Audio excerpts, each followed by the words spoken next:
Welcome back, Nick Lenz's Comic Corner, Classic / Non-Classic. This is episode number 264. Yeah, 264, and Doubleshot number 186. Okay. First up, Black Widow, Itsy-Bitsy Spider. Now, this trade contains the first two volumes of Black Widow, both of whom were 3 issues apiece. The third volume was, I believe, 4 or 6 issues. I have to look it up here, just to be sure about that. I also mentioned that when these issues first came out, they were published under the Marvel Knights imprint. Yep. Yeah. From the Marvel Knights imprint, and they one of the first mini-series was definitely published on. The first one definitely was. It was one of the first series published under the Marvel Knights imprint, along with series like Daredevil, Black Panther, Inhumans. Basically, at a time when Marvel was trying to get back up again after its near bankruptcy under not under the current leadership, the people who bought it, the people who currently the people who Disney bought it from. Avi Arad and Ike Perlmutter. I think that's how you pronounce his name. Now, he is still the CEO of Marvel Comics. But the guy is like Captain Cheapskate. And I don't want to go to how cheap this guy is. But, yeah. Now, pretty much the whole Marvel Knights thing was the brainchild of Joe Quesada and Jimmy Palmiotti. People will definitely recognize those names. Jimmy Palmiotti, one of the current co-writers of Harley Quinn. Joe Quesada, the guy behind One More Day. Yep. Now, despite the whole One More Day, One More Time thing, the guy is a good artist. Not a very good writer. Especially since he wrote possibly the most despised,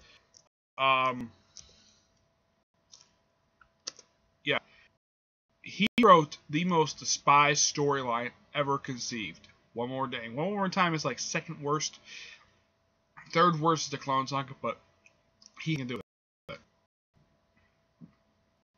No, he never did.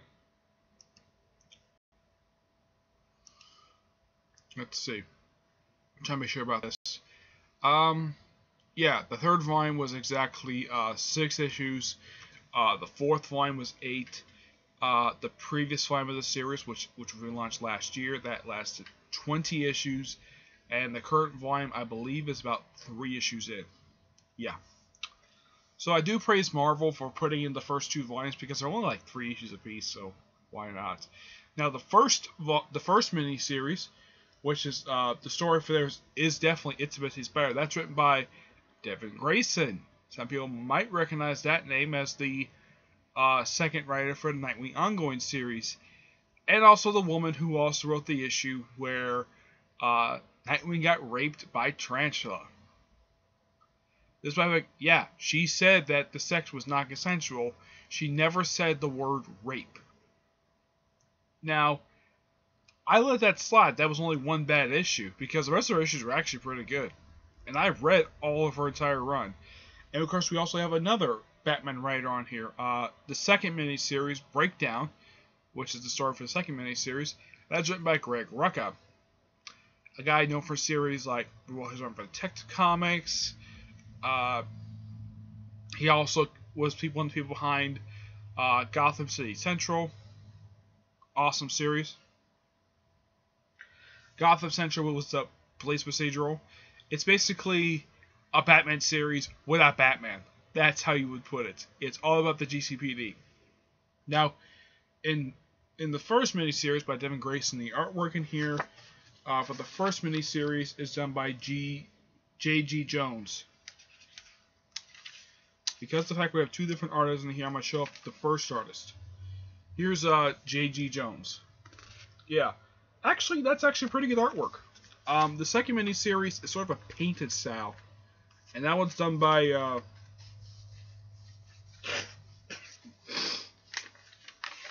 second miniseries is done by, Scott Hampton. Mm-hmm.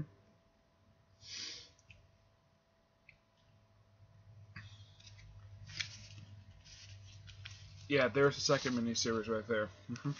Now, the whole point of the first miniseries, and the very first issue, Black Widow meets her successor, Yelena Belova. I think that's how you pronounce her name. She's sometimes referred to in story as the Black Widow imposter because Natasha Romanoff has been the Black Widow since her debut appearance. It's just that the Red Room decided to make a new one because she defected to the U.S. And plus, also, she has not used a Russian accent in years. So, pretty much, it's like half the time when you read the miniseries, it's like he only really wants to kill Natasha. She doesn't really kill her at all. It's a really well-written miniseries, and it does take care of the person who, at the end of the first miniseries, Yelena's handler, the one who basically kind of had to go after the Black Widow, he gets killed in the final issue of the series. Plus, Nick Fury shows up in here as well. Very nice little miniseries. Oh, Matt Murdock shows up in the first miniseries. Yeah, he shows up in the second one as well. Of course, he showed up in here. Makes perfect sense because, well, he and Black Widow had a relationship, so it makes perfect sense. In the second miniseries, apparently sometime before this miniseries happened, Yelena and Natasha switched faces and hair color. I am not kidding about this. I'm like, really, Rucka? Why the heck would you have this happen? And of course, this little twist doesn't happen until around issue 3. I know it's I'm spoiling it, but it's a very odd twist that somehow S.H.I.E.L.D. used plastic surgery to have Yelena and Natasha switch places, though it's Natasha's idea. But at the end of the miniseries, basically Yelena accuses Natasha of kidnapping her, drugging her, and stealing her face. That is simply what it is. And I keep thinking, though, Yelena is actually shorter than Natasha. Did the surgeons, people who did Natasha's face, did they also increase her height size too? I honestly don't have any idea. Because Natasha is about 3 inches taller than Yelena. That's the way I see it. There's even a picture in here of when they look in the mirror.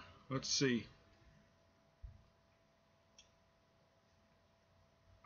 Actually, it happens in the second miniseries. They take on their handler. Let's see here.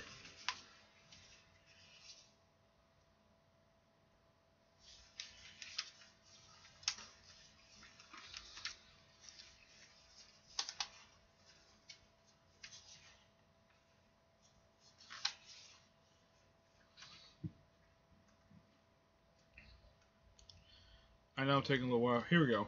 Yeah.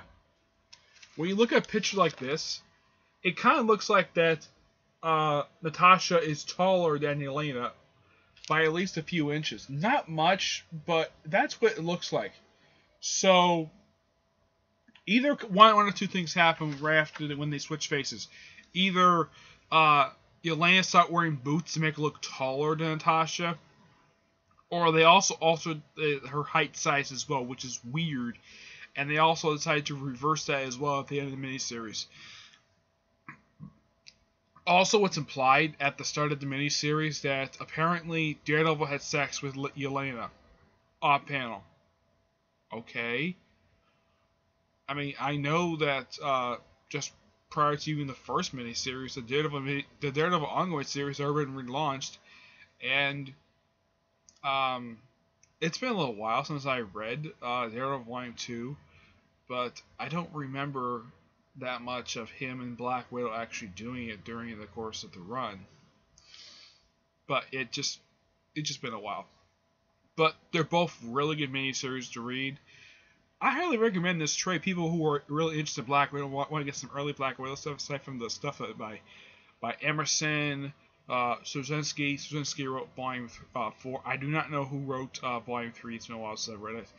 And the current volume is by Mark Waid. You want some more Black Widow that's fairly quick and just one book instead of like several books? Get this book. 9 out of 10. Little bit of question, basically how Greg Rucka basically questions believability with the second miniseries, but they're both really good. Oh, I also mentioned that the first miniseries came out in 1999. The second one came out in 2001. Yep. Alright, next up. Darth Vader, Volume 2, Shadows and Secrets. 7-12 of the Darth Vader series. Written by Kieran Gillen and artwork by Salvador Larroca. This is still proven to be one of the best series Marvel has on the shelf right now.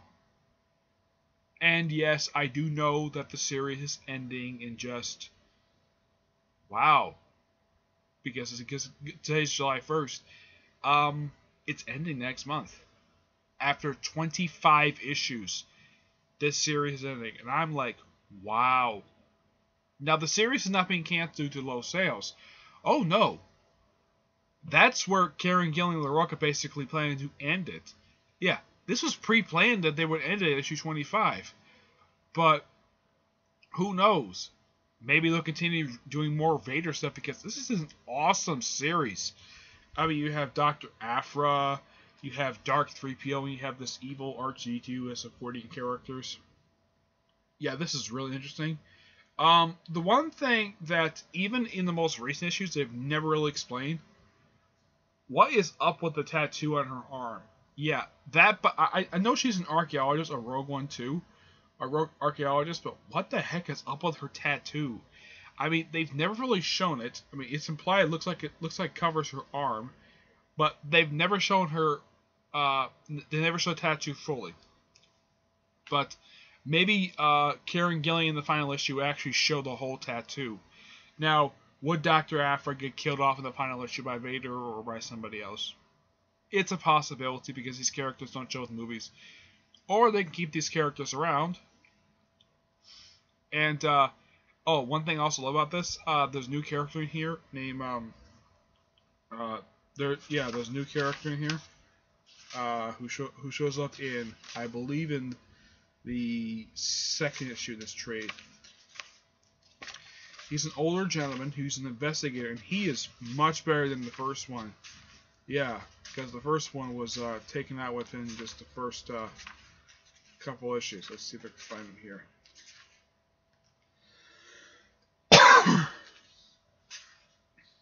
It's this guy right here. Inspector Chohana, I think that's how you pronounce his name. Yeah, this guy right here. Yeah, this is a new character that gets introduced in this very storyline. Now, unlike his predecessor, who was killed off pretty quickly because he was a traitor, and he gets incompetent, Vader respects this guy tremendously. He, the guy makes very good suggestions, and he's a very smart individual, and he does not want to get killed off by Vader. Which, okay, and he knows not to lie to Vader. Because even he knows Vader can tell someone's lying. So, he does his job. He really, I mean, he doesn't necessarily loyal to the Emperor. I mean, he doesn't feel like he's very loyal to the Emperor. He's loyal to the Empire, not to the Emperor. That's what it feels like. And I think that's why Vader respects, because he's loyal to the Empire, not necessarily loyal to the Emperor. That's not what the right statement, but yeah, but this guy is so interesting. Of course, the ending of this book kind of helps sets up Vader down. Awesome crossover. Hope to get the trade soon. But this is just pure awesomeness as the finest. And plus, you get a chance to see several familiar bounty hunters in here. You get a chance to see Bosk, IG-90, who was a robot from the expanded universe, which I am very happy Kieran Gillen brought him in, because he's such an interesting character.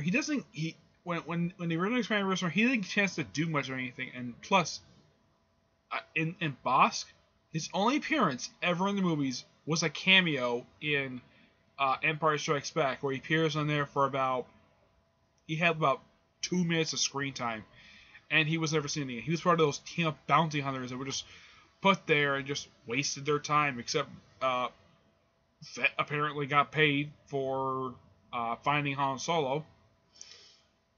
But Fett himself does not show up in this ongoing series. Well, I think he showed up in the previous trade, but he doesn't show up in any of these issues. It's just Bosk, IG-90, and that Wookiee. Gotta love Vader supporting cast. There is a possibility you could see these people on screen. Well, maybe the droids. As for Dr. Aphra, I don't know, but it is a possibility you might see her on the screen. I mean, she looks like she's probably like in her 20s. I mean, if she was still alive by the time of, let's say, Force Awakens, and if she's managed to survive the original trilogy and not been killed by Vader, she would probably be in her 50s. Now, I wouldn't mind Gillen gave her a love interest. I mean, she's a fanboy of Vader's, but she's not outright in love with him. No, because the guy, at this point, I think is supposed to be in his 40s. Yeah, I think Vader's supposed to be in his 40s because, trying to think though. Yeah, I think he might be 42 at this point because it was mentioned that it's been 20 years since he actually been to the planet. Well, yeah, 20 years. So basically, yeah, Vader takes place like a year after New Hope. So basically, since in Revenge of the Sith he was 22 at the time, and here he's probably 42 years old. So you have Aphra, who's probably in her early 20s, I'd say, and Vader is in his early 40s. If you don't believe me, look it up. But this is still good. 9 out of 10. Highly recommend people basically who really love Star Wars, not really much comics, but I do recommend getting the previous trade as well, just to have a pretty good idea what's going on, and plus the other Star Wars trades. They're all really good. Well, except maybe Chewbacca, but I have nothing against Gary Duggan's writing. But the Chewbacca miniseries was completely unnecessary, and it's never been referenced since then. But it's still canon. But I've read the first issue of the Han Solo miniseries. March Madness, awesome miniseries to start up with. Okay, that's it for this episode. Stay tuned for the next episode, which should be episode 265 and Doubleshot number 197. Okay, till then, see you there. Bye.